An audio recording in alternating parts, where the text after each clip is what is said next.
Loiar, eta Loiar bezala beste erakunde asko zerbait izan balin bada, euskara eremu berritzailenetara eramateko ahalegin etengabea izan da.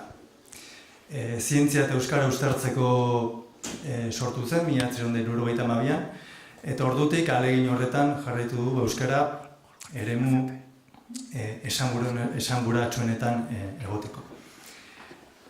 Zientzia eta teknika aldizkaria izan zen lehen mugarria, baina teknologiari begira ni bi mugarri jarriko nituzke talde batetik dago. Hiztegintzan, Erbiar hiztegiarekin hasi ginenean, eta ondoren Izkin 21 proiektua sortu genuen 2002an, Teknalia, Bikontek, eta Euskal Herriko Unibertsitateko isa eta Olat taldeekin. Izkin 21en egin genuen garapen teknologikoak sortu zituen, ondoren euskarak hainbat aplikazio teknologiko sortzeko oinarrizko teknologiak eta oinarrizko baliabideak.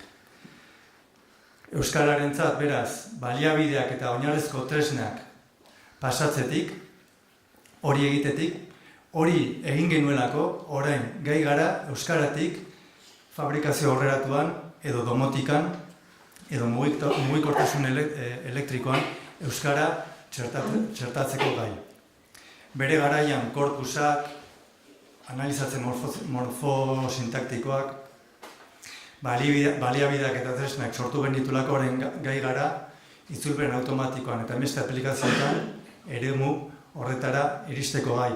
Eta benetan eskertzekoa da garai horretan, langintza horretan eta euskara teknologian hizkuntza baliabide nagusiak ikertzen hasteko ahalegin horretan eta bizio hori eduki zuten pertsonak gogoratzea. Euskara Batuak eredu bat jarri zuen bezala eta eredu horri esker hainbat esparrutara euskara zabaldu den bezalaxe, hizkuntza teknologietan eredu bat, baliabide batzuk jarri ziren oinarrian eta horri esker gaude orain beste esparru batzutara iristeko unean. Ingurune aldiz, mehatxuz eta aukeraz beteta dago, eta mehatxuz, hemen duzue, The Guardianek aterazun erreportaje islandiarari buruz. Ingurune digitalean, gazten erabilera inglesekoa delako, nagusiki, eta horrek ekarri du kale erabilera ere jeistea, islandiaren erabilera jeistea. Beraz, elkar loturik dauden eremuak dira ingurune digitala eta kalea. Eta biak uztartzea eta konturatzen ingurune digitalan egiten duen guztiak kalean eragingo duela jakitea oso garrantzitsua. Eta Iñakik oso ondo azaldu duen bezala, ez gehiago luzatuko, baina Europako batzordea oso kezkatuta dago horrekin, hizkuntzen arteko arrakala digitala geroz eta handiagoa delako. Eta Europak horretarako gomendio txosten bikain bat atera du orain dela aste batzuk, eta ni gomendatzen dizuet hori irakurtzea. Eta Espainiako gobernuak, PP-ren Espainiako gobernuak, plan de impulso de tecnologías del lenguaje jarri zuen martxan. Espainola indartzeko, teknologikoki indartzeko. Eta espainolaren inguruan industria teknologiko indartsu bat ikusten duelako. Nik uste baditu badugula nun ikusi eta nun ikasi, bai iparraldean eta bai hegoaldean. Baina, ezkera erakundei begira egongo bakarrik guk ere gure lana egin barra daukagu, ezta? Eta adibide bezala, esan dizuet ze garapen teknologiko nire ustez ona izan duen euskerak, eta itzulpen automatikoan, azkeneko hamarkadan izan dugun garapena azaldu nahi dizuet. Itzulpen automatikoan bi estrategia nagusi izan dira orain arte, batetik arauetan oinarritutako sistemak eratzea eta beste aldetik sistema estatistikoak. Orain, estrategia nagusia neurona sareetan oinarritutako itzultzaile automatikoa. Adimen artifizialarekin lan egiten duena. Albiste honetatik abiatuta, 3 adibide jarriko dizkizuet. Matxinek nola itzultzen zuen, ondoren sistema estatistiko batek nola itzultzen zuen, azkenek sistema neuronalak nola itzultzen duen. Hemen ikusten duzuen bezala, los profesores de secundaria ya informan de que los alumnos de 15 años mantienen conversaciones de recreo enteras en inglés. Irakasleek bigarren mailako jadanik informatzen dute 15 urtez ikasleek olgetaren osoak elkarrezketak mantentzen dituztela ingelesez. Sistema estatistikoak honela itzultzen zuen, ondoren egin genuen. Jakinarazi dute, jada bigarren hezkuntzako ikasleak 15 urte ingelesez hitz osoak dira. Neuronalak honela itzultzen du. Bigarren hezkuntzako irakasleek jakinarazi dute 15 urteko ikasleek jolas elkarrizketa osoak izaten dituztela ingelesez. Aldea, uste dut, nabarmena dela, eta horrekin adierazi nahi nizuen adimen artifiziala eta neurona sarei esker euskara momentu honetan produziora eta aplikazio zehatzetara eramateko unean dagoela. Orain arte, zaila ikusten genuen hori, itzulpen automatikoan, eta gero hainbat teknologikotan, heldutasun teknologiko handi batera iritsi dela. Eta ez gaudela, zergatik itxoin Googleek zer egingo duen, Applek zer egingo duen, hemen baitugula ikerketa eta erakunde indartsuak teknologikoki euskara aurrera eraman dezaketenak.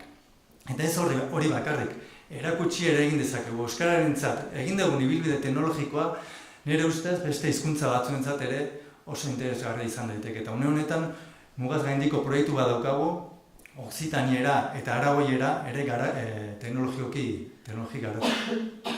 Zailtasunak dituzte. Zailtasun nagusia da estandarrik ez daukatela. Hori ere gure alde. Estandarra eratu genuelako, estandarra eratu zelako, hizkuntza teknologietan ere egin izan dugu ibilbide oparo. Eta bukatzeko, nire ustez interesgarriak edo etorkizunean indarra hartuko duten eszenatoki posibleak nahi dituzke azaldu. Eta ondoren hainbat proiektu, hainbat ideia, segurazki elkarlanean burutzeko.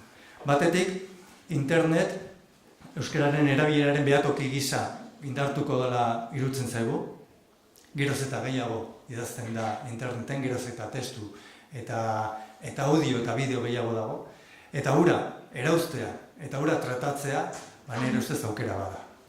Euskara, nola erabiltzen den eta zenbat erabiltzen den ere aztertzeko. Bestetik, adimen artifizialak eta neurona sareak, ikusi dezu itzulpen automatikoaren emaitzak, ere aukera handiak irekitzen dizkigute, eta hori heldu behar diogu dudari gabe. Eta bukatzeko,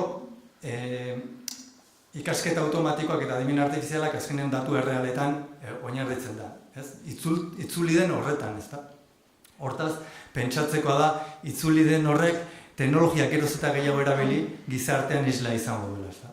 Orduan, erabileran, datu iturriak segun zeintzu diren, horrek izango du erabileran ere isla, eta hori ere kontutan hartu beharko dugun esparru badela iruditzen zait. Eta bukatzeko, hainbat idei eta proiektu ekarri ditut, iruditzen zenak interesgarriak izan daitezkenak eta honi etorkizun hurbila mintzat heltzeko asma daukaguna mintzat eluiaretik. Batetik, hizketaren ezagutzaren bidez ikusentzunezko edukiak transkribatu eta ahozko erabileren azterketa egiteko. Ahozko audio eta bideo asko daude eta horiek automatikoki tratatzea oso interesgarra izanetik ahozko erabilera nolakoa den aztertzeko eta horrek sistema ahozko hizketa ezagutzak aukera handiak ireki ditzake. Euskaren erabilera neurketa handiak egiteko big data eta testu mas handien tratamenduare aukera handiak irekitzen ditu. Web korpusen sailkatze automatikoa, webetik korpusak hartzea, baina horiek automatikoki sailkatzea, ze domeinukoak diren, noizkoak diren eta bar aztertzeko. Itzulpen automatikoa neuronala gaztelania eta frantsesarekin gain ingelesarekin da beste hainbat hizkuntzekin lotzea. Neurona sareak eta ikasketa automatikoa zuzentzaileetan txertatzea, bai estilo zuzentzaileetan eta bai gramatika zuzentzailea. Akatsak zuzentzeko horrek ere hipotesi interesgarri bada. Eta amaitzeko baita ere euskararen erabilera inklusiba bultzatu. Hizkuntza ez baztertzailea aurrera eramateko beharrezko egokitzapenak egitea hizkuntza baliabide eta tresnetan. Eta, proiektu gehiago izan daitezke, baina azaldu nahi nizkizuen, nolabait aurrera begira zen proiektu teknologiko jarri ditzakegun martxan. Eta aurretik esan dudan bezala, Elhuyarren aurrera jarraituko dugu orain arte bezala, euskara esparru berritzailenetan iristeko ahalegin etengabe. Eta eskerrik asko. Gero galderarik edo badago, erantzuten saiatuko naiz.